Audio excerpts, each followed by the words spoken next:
जमीन का बंटवारा चल रहा था और एक 4 बेडरूम के घर को लेकर के विवाद गहराता जा रहा था। एक दिन दोनों भाई मरने मारने पर उतारू हो चले तो पिताजी बहुत जोर से हंसे। पिताजी को हंसता देखकर दोनों भाई लड़ाई को भूल गए और पिताजी से हंसी का कारण पूछा।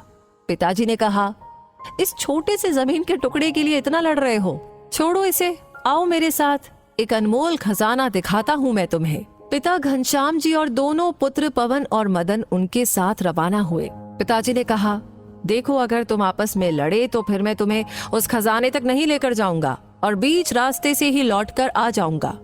अब दोनों पुत्रों ने खजाने के चक्कर में एक समझौता किया कि चाहे कुछ भी हो जाए पर हम लड़ेंगे नहीं, प्रेम से यात्रा पे चलेंगे। गांव जाने के लिए एक बस मिली पर सीट 2 की मिली और वो 3 थे। अब पिताजी के साथ थोड़ी देर पवन बैठे तो थोड़ी देर मदन। ऐसे चलते चलते लगभग 10 घंटे का सफर तय किया तब गांव आया। घनश्याम जी दोनों पुत्रों को लेकर एक बहुत बड़ी हवेली पर गए। हवेली चारों तरफ से सुनसान थी। घनश्याम जी ने देखा कि हवेली में जगह जगह कबूतरों ने अपना घोंसला बना रखा है, तो घनश्याम जी वहीं बैठकर के रोने लगे। पुत्रों ने पूछा, क्या हुआ पिताजी, आप रो क्यों रहे हैं? रोते हुए उस वृद्ध पिता ने कहा कि जरा ध्यान से देखो इस घर को, जरा याद करो वो बचपन जो तुमने यहाँ बिताया था। तुम्हें याद है बच्चों, इस हवेली के लिए मैंने अपने बड़े भाई से बहुत लड़ाई की थी। ये हवेली तो मुझे मिल गई पर मैंने उस भाई को हमेशा के लिए खो दिया, क्योंकि वो दूर देश में जाकर बस गया और फिर वक्त बदला। एक दिन हमें भी ये हवेली छोड़कर जाना पड़ा। अच्छा तुम ये बताओ बेटा कि जिस सीट पर हम बैठकर आए थे, क्या वो बस की सीट हमें मिल गई? और अगर मिल भी जाती तो क्या वो सीट हमेशा हमेशा के लिए हमारी हो जाती? मतलब कि उस सीट पर हमारे सिवा और कोई न बैठ सकता। दोनों पुत्रों ने एक साथ कहा कि ऐसे कैसे हो सकता है, बस की यात्रा तो चलती रहती है और उस सीट पर सवारियां बदलती रहती है।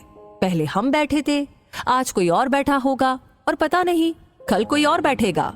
और वैसे भी उस सीट में धरा क्या है जो थोड़ी सी देर के लिए हमारी है?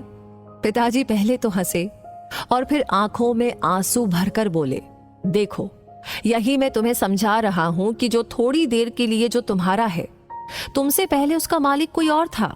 थोड़ी सी देर के लिए तुम हो और थोड़ी देर बाद कोई और हो जाएगा। बस बेटा एक बात ध्यान रखना कि इस थोड़ी सी देर के लिए कहीं तुम अपने अनमोल रिश्तों की आहुति न दे देना। अगर पैसे का प्रलोभन आए तो इस हवेली की इस स्थिति को देख लेना कि अच्छे अच्छे महलों में भी एक दिन कबूतर अपना घोंसला बना लेते हैं।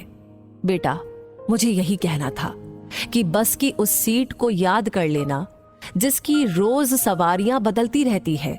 उस सीट की खातिर अनमोल रिश्तों की आहुति न दे देना। जिस तरह से बस की यात्रा में तालमेल बिठाया था, बस वैसे ही जीवन की यात्रा में भी तालमेल बिठाते रहना। दोनों पुत्र पिताजी का अभिप्राय समझ गए और पिता के चरणों में गिरकर रोने लगे।